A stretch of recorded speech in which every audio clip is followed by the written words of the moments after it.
Bonjour à tous et bienvenue sur notre chaîne.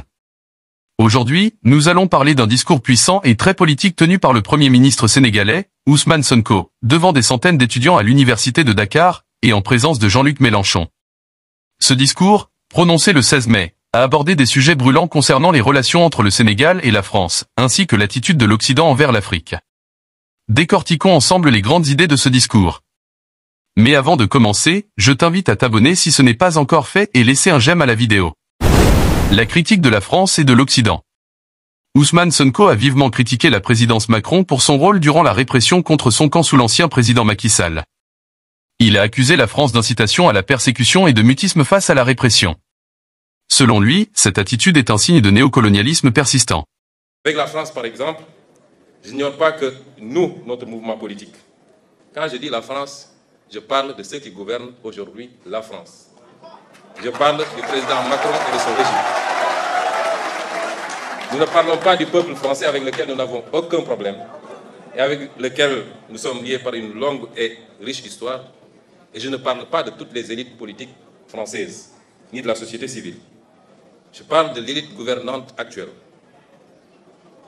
Cette France, je n'ignore pas que, pour elle, nous avons été, et peut-être nous le sommes encore, malgré notre élection démocratique par le peuple sénégalais, dépeints sous les traits d'un mouvement et d'un leader terroriste, islamiste, violent, populiste, anti-occidental, pro-russe. Je ne parle pas de vous. Vous partagez ce soir avec nous.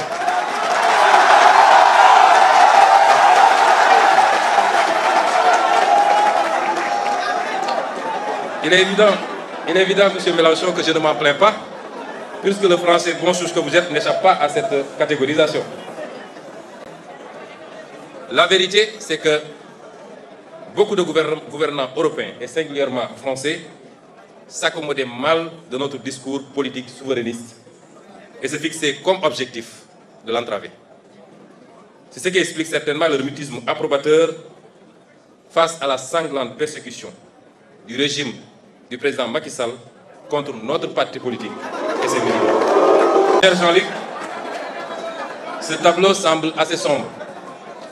Je le dis parce que durant toute la période de persécution extrêmement violente contre tout un mouvement politique au Sénégal, ayant entraîné et causé la mort de plus d'une soixantaine de personnes, des milliers de blessés, plus de 1000 détenus politiques, vous n'avez jamais entendu le gouvernement français dénoncer ce qui se passait au Sénégal.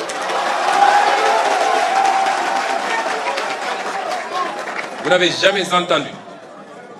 n'avez jamais entendu l'Union européenne dénoncer ce qui se passe au Sénégal. Et pire encore, c'est au pire de ces persécutions que le président Macron accueillait le président Macky Sall pour le féliciter d'avoir fait ce qu'il fallait pour sauver son pays. C'est une incitation à la répression, une incitation à la persécution et l'exécution de Sénégalais qui n'avaient de crime que d'avoir un projet politique qui était majoritairement celui des Sénégalais, et ce qui le confirme, c'est l'élection dès le premier tour à plus de 54% de son excellence le président Bassirou Diomaye. Le panafricanisme et la souveraineté.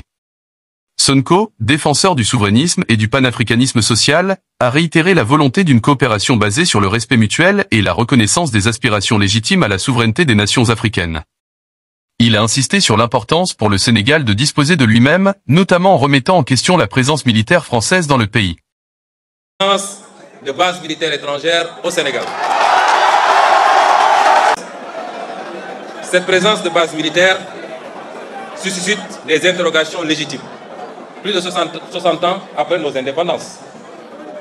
Nous devons nous interroger sur les raisons pour lesquelles l'armée française, par exemple, bénéficie toujours de plusieurs bases militaires dans nos pays et sur l'impact de cette présence sur notre souveraineté nationale et notre autonomie stratégique. L'histoire récente, j'aime bien prendre des exemples sur la France elle-même.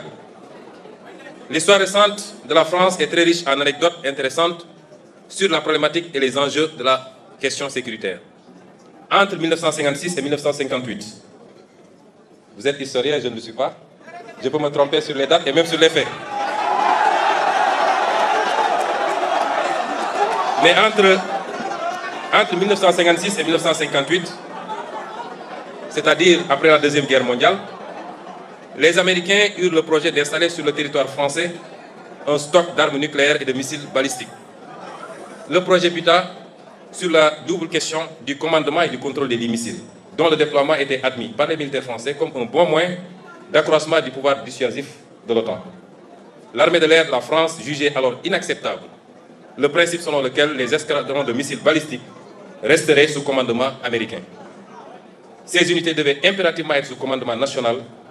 Dès son arrivée au pouvoir, le général de Gaulle, encore lui, lors de la réunion de défense du 7 juin 1958, avisa que ces armes devront être obligatoirement sous contrôle français et que la France réclame le droit de donner son avis dans le déclenchement d'une éventuelle guerre nucléaire, toutes conditions jugées excessives par les Américains au point qu'un accord n'ait pu être conclu.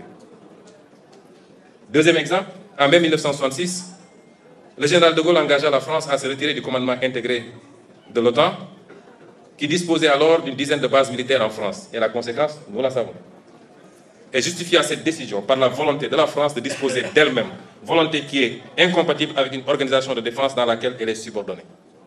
Je réitère ici la volonté du Sénégal de disposer de lui-même, laquelle volonté est incompatible avec la présence durable de bases militaires étrangères au Sénégal. Les doubles standards de l'Occident. Le Premier ministre a dénoncé les doubles standards de l'Occident, notamment dans leurs relations avec les régimes du Sahel.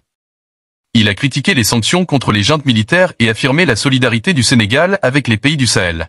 Malheureusement, l'Occident et l'Europe, très promptes à donner des leçons et à se mêler de tout, ne se mêlent pas de tout avec les mêmes principes. Je m'en veux pour exemple ce qui se passe aujourd'hui dans les pays du Sahel. On a tout fait de condamner, d'exclure, de mettre des embargos.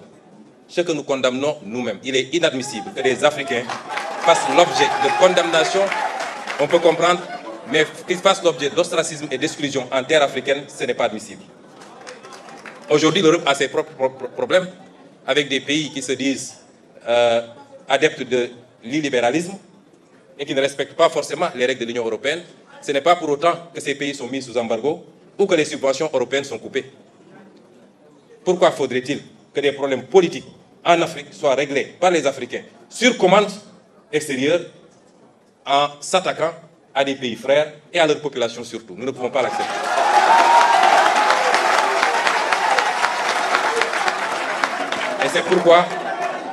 Et c'est pourquoi nous ne lâcherons pas nos frères du Sahel.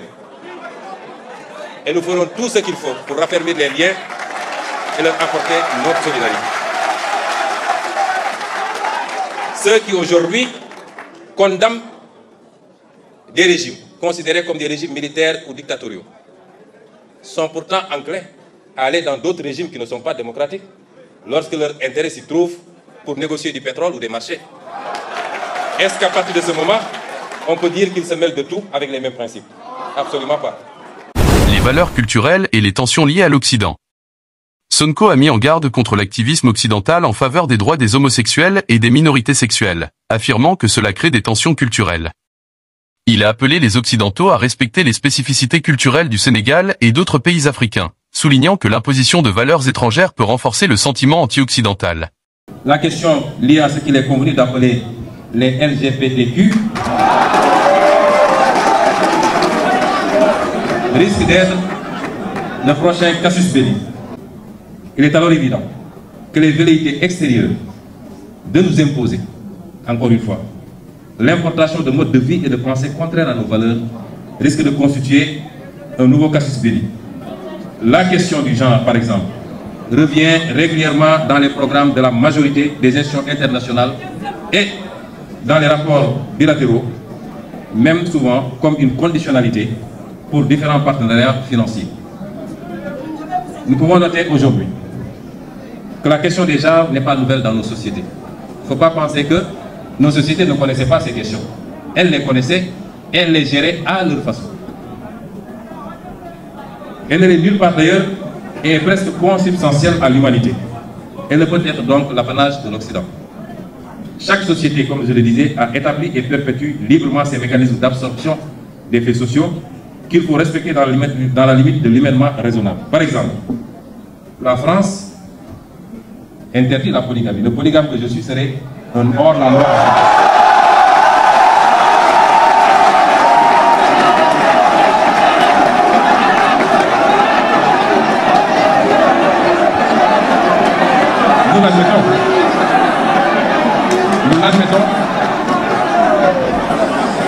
Nous l'admettons si telle est la culture, le mode de vie de la France et de l'Europe.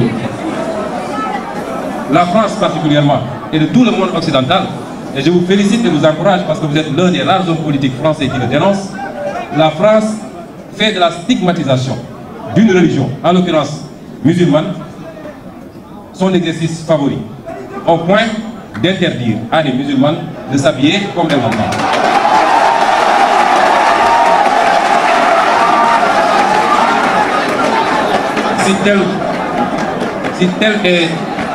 Si cela est conforme à la culture, au mode de vie, aux options des Français, nous l'acceptons et les Sénégalais qui vivent en France devront s'y adapter.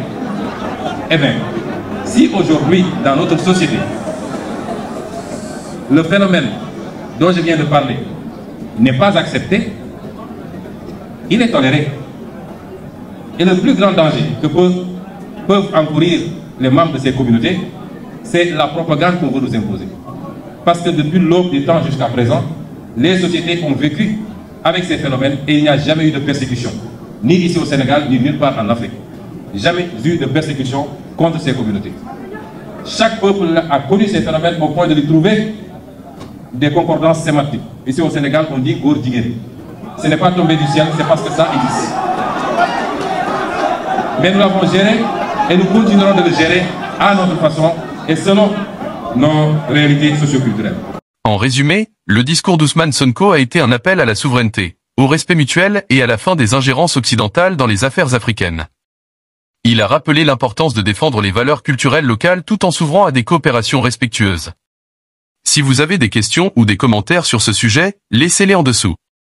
Pensez à laisser un j'aime et à vous abonner pour ne rien rater de nos prochaines vidéos. À très bientôt.